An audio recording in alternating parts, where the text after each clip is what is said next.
I'm Veronica Morris, and we are sitting here at a beautiful listing in Kirkland on the water in a condo, and we thought to ourselves, how is buying a condo different than buying single family? And I'm about to tell you a couple of things to look for as a buyer when purchasing a condo, and I will give you a hint. It actually has nothing to do with the interior of the unit.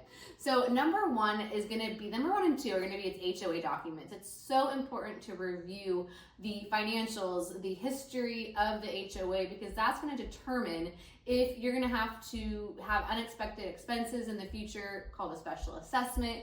But number one, look at the meeting minutes. The meeting minutes are going to be what the HOA board provides of what they discussed in their recent meetings. So I would be going back a year, 2 years, because any projects that have even been discussed will also be included in that. So you can get an idea of, okay, what are they planning for? And then see, do the financials of the building and their projects co-align to where we don't have to come up with money out of our pocket in order to get those projects done.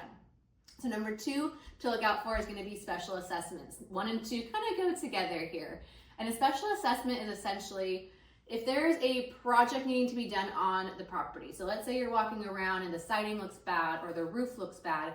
Well, that's a cost that all the homeowners have essentially put their HOA dues towards. Now, the HOA dues go towards the bills. You know, you have your water, you have your gas, but the other part of the HOA dues goes to what we call reserves.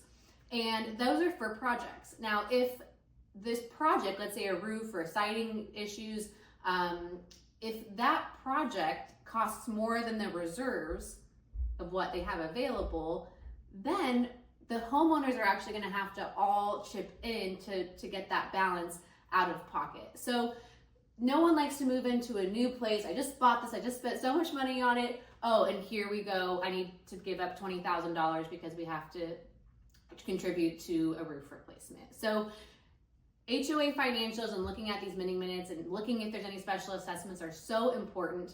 And number 3 to look out for is rental caps. Now, if you have no desire to rent it at the moment, that's fine, great. But it's always something to keep in mind for the future. And just know that sometimes condos with rental caps actually have more buyer activity down the road if you happen to sell it. It's not a break deal, but something just to look out for.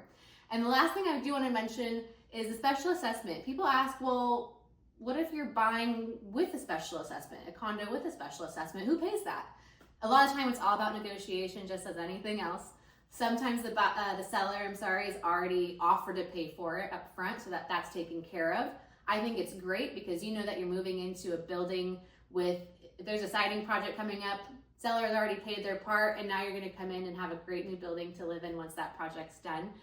Or sometimes it's half and half, or the buyer has to do it depending on the negotiations. So that's if a special assessment's already been set in place, but those are the things that you need to look for to make sure there's no future special assessment that's going to break your bank. If you have questions about buying condos on the east side or greater Seattle area, I'm your gal.